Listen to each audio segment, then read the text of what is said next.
আসসালামু আলাইকুম। এইমাত্র পাওয়া সংবাদে আপনাদের জানাই স্বাগতম। শুরুতেই থাকছে সংবাদ শিরোনাম। শুরুতেই জানাবো, ব্যালট পুড়িয়ে ভোট বানচালের পরিকল্পনা আওয়ামী লীগের, গোয়েন্দা প্রতিবেদনে জানিয়ে দেব। এবার মোবাইল নিষিদ্ধের ষড়যন্ত্র বাস্তবায়নকারী সারা ইসির উদ্দেশ্যে ডাকসুর ভিপি। জানাবো, নেকাবধারী নারীদের মুখ দেখাতে হবে ভোট কেন্দ্রে, থাকছে বিস্তারিত প্রতিবেদনে। সর্বশেষ জানাবো, আজ জাতির উদ্দেশ্যে ভাষণ দেবেন 3 দলের প্রধান, থাকছে বিস্তারিত প্রতিবেদনে।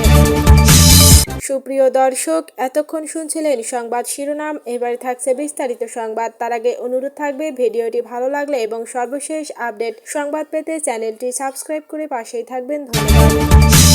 গোয়েন্দা প্রতিবেদন অনুযায়ী ব্যালট পুড়িয়ে ভোট বানচালের পরিকল্পনা আওয়ামী লীগের। ত্রয়োদশ সংসদ নির্বাচন সামনে রেখে সারা দেশে যখন ব্যালট পেপার ও অন্যান্য নির্বাচনী সরঞ্জাম পরিবহন এবং সংরক্ষণের কার্যক্রম শেষ ধাপে, ঠিক সে সময়েই নতুন করে নাশকতার ভয়াবহ আশঙ্কাজনক পরিকল্পনার তথ্য সামনে এসেছে।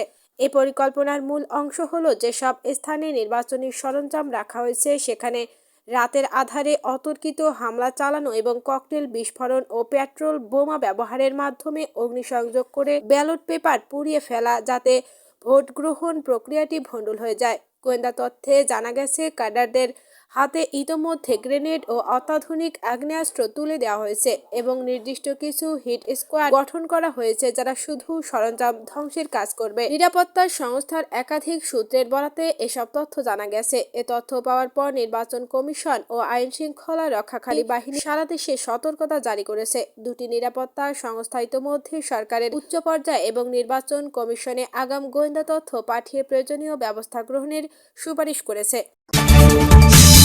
ইসির উদ্দেশ্যে ডাকসু ভিপি। এবার মোবাইল নিষিদ্ধের ষড়যন্ত্র বাস্তবায়নকারী সারা ভোট কেন্দ্রে বিএনসিসি প্রত্যাহারের পর এবার মোবাইল ফোন নিষিদ্ধের ষড়যন্ত্র বাস্তবায়িত হলো। কার ইশারায়, কার প্রভাবে নির্বাচন কমিশন এই সিদ্ধান্ত নিল, এমন প্রশ্ন তুলেছেন ঢাকা বিশ্ববিদ্যালয় কেন্দ্রীয় ছাত্র সংসদের ডাকসু ভিপি সাদিক কায়েম। নিজের ভেরিফাইড ফেসবুক আইডিতে এক পোস্টে তিনি এ মন্তব্য করেন। পোস্টে তিনি লেখেন, ভোট কেন্দ্রের 400 গজের মধ্যে মোবাইল ফোন নিষিদ্ধের অর্থ হলো সবাইকে নিজের মোবাইল ঘরে রেখে যেতে হবে। এমনকি কোনো মজো সাংবাদিক বা সিটিজেন জার্নালিজম অ্যালাউড না। অর্থাৎ ভোট কেন্দ্র এলাকায় যে কোনো অনাকাঙ্ক্ষিত ঘটনা ঘটলে তার কোনো তথ্য ফুটে স্বয়ং ভুক্তভোগীর কাছেও থাকবে না। নির্বাচন কমিশনের ওপর ভর করে এই নব্য ফ্যাসিজম জাতির ওপর তারা চাপিয়ে দিল। ইসি নিরপেক্ষতা নিয়ে প্রশ্ন তুলে সাদিক কায়েম বলেন, দেশে নাগরিকের তথ্য পাওয়ার অধিকার কেড়ে নেওয়ার জন্য কিংবা কোনো গোষ্ঠীর পারপাস সার্ভ করার জন্য ইলেকশন কমিশন গঠিত হয়নি। ইলেকশন কমিশন গঠিত হয়েছে একটি ফ্রি, ফেয়ার এবং নিরাপদ নির্বাচনী পরিবেশ নিশ্চিত করার জন্য। আমরা স্পষ্ট ভাষায় বলতে চাই, অনতিবিলম্বে নির্বাচন কমিশনকে এই সিদ্ধান্ত বাতিল করতে হবে। ইতোমধ্যে এই চিঠি বিভাগীয় কমিশনার, আঞ্চলিক নির্বাচন কর্মকর্তা এবং সব জেলা প্রশাসক ও রিটার্নিং অফিসারের কাছে পাঠানো হয়েছে। চিঠিতে আরো বলা হয়, উল্লিখিত সিদ্ধান্ত অনুসারে প্রয়োজনীয় ব্যবস্থা গ্রহণের জন্য নির্দেশক্রমে অনুরোধ করা হলো। নেকাবধারী নারীদের মুখ দেখাতে হবে ভোট কেন্দ্রে। ত্রয়োদশ জাতীয় সংসদ নির্বাচনে ভোট দিতে হলে পরিচয় যাচাইয়ের স্বার্থে নারী ভোটারকে অবশ্যই মুখ দেখাতে হবে। ভুয়া ভোটার ঠেকাতে এক্ষেত্রে কোনো ছাড় দেবে না নির্বাচন কমিশন। ইসি নারী ভোটারদের পরিচয় নিশ্চিতে ভোট কেন্দ্রগুলোতে নিয়োগ করা হবে মহিলা পোলিং অফিসার ও নারী আনসার। ইসি সূত্র জানিয়েছে, নির্বাচন কমিশনের নির্দেশনা অনুযায়ী পর্দাশীল নারীদের ক্ষেত্রে পুরুষ কর্মকর্তার সামনে নেকাব বা বোরকা খুলতে বাধ্য করা যাবে না। এ বিষয়ে নির্বাচন কমিশনার আনোয়ারুল ইসলাম সরকার বলেন, আইন অনুযায়ী ছবিসহ ভোটার তালিকা প্রত্যেক ভোট কেন্দ্রে থাকবে। ভোট দেওয়ার আগে ভোটারের চেহারার সঙ্গে তালিকাভুক্ত ছবির মিল করতেই হবে। এটি ভোট পরিচালনা বিধির বাধ্যতামূলক অংশ।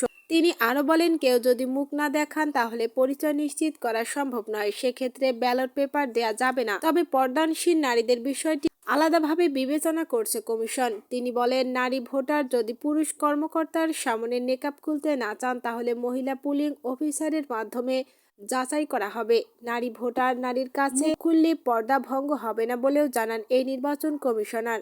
আইন বিশেষজ্ঞরা বলছেন, আরপিওতে সরাসরি পর্দা শব্দটি উল্লেখ নেই, তবুও নারী ভোটারের সম্মানহানি বা ধর্মীয় অনুভূতিতে আঘাত লাগে এমন কোনো আচরণ আইনসম্মত নয়। ভোট গ্রহণ প্রক্রিয়ায় নারী ভোটারের জন্য পৃথক নির্দেশনা ও ব্যবস্থা ইসি নিতে পারে। এ প্রসঙ্গে ব্যারিস্টার তাজবিয়ান আকরাম হোসেন বলেন, মুখ না দেখালে কাউকে স্বয়ংক্রিয়ভাবে ভুয়া ভোটার বলা যাবে না। তবে ভোট দিতে চাইলে পরিচয় যাচাই মানতেই হবে, কারণ আপনার এনআইডির ছবির সঙ্গে মুখ মিলিয়ে দেখার মাধ্যমেই পরিচয় নিশ্চিত করা হয়। এটি শুধু আইনগত নয়, রাষ্ট্র পরিচালনার স্বার্থেও জরুরি। আজ জাতির উদ্দেশ্যে ভাষণ দেবেন 3 দলের প্রধান। ত্রয়োদশ জাতীয় সংসদ নির্বাচন ও গণভোট উপলক্ষে আজ সন্ধ্যায় জাতির উদ্দেশ্যে ভাষণ দেবেন বিএনপি, জামায়াত ও বাংলাদেশ খেলাফত মজলিসের দলীয় প্রধানেরা। সোমবার সন্ধ্যা 6টা থেকে বাংলাদেশ টেলিভিশন, বিটিভি এসব ভাষণ সম্প্রচার করার কথা রয়েছে। জানা গেছে, আজ সন্ধ্যা 6টা থেকে 7টার মধ্যে জাতির উদ্দেশ্যে ভাষণ দেবেন জামায়াতে ইসলামীর আমির ডক্টর শফিকুর রহমান। সন্ধ্যা 7টা থেকে 8টার মধ্যে ভাষণ দেবেন বিএনপি চেয়ারম্যান তারেক রহমান। এরপর বাংলাদেশ খেলাফত মজলিসের আমির মাওলানা মামুনুল হকেরও ভাষণ দেওয়ার কথা রয়েছে। এনসিপির আহ্বায়ক নাহিদ ইসলাম এবং ইসলামী আন্দোলন বাংলাদেশের আমির মুফতি সৈয়দ মোহাম্মদ রেজাউল জাতির উদ্দেশ্যে ভাষণ দেন। দুটি ভাষণ বিটিভি সরাসরি সম্প্রচার করে। উল্লেখ্য, আগামী 12ই ফেব্রুয়ারি ত্রয়োদশ জাতীয় সংসদ নির্বাচন ও গণভোট অনুষ্ঠিত হবে। ওই দিন সকাল 7:30টা থেকে বিকেল 4:30টা পর্যন্ত বিরতিহীনভাবে ভোট গ্রহণ চলবে। এবারের নির্বাচনে মোট 51টি রাজনৈতিক দল অংশগ্রহণ করেছে।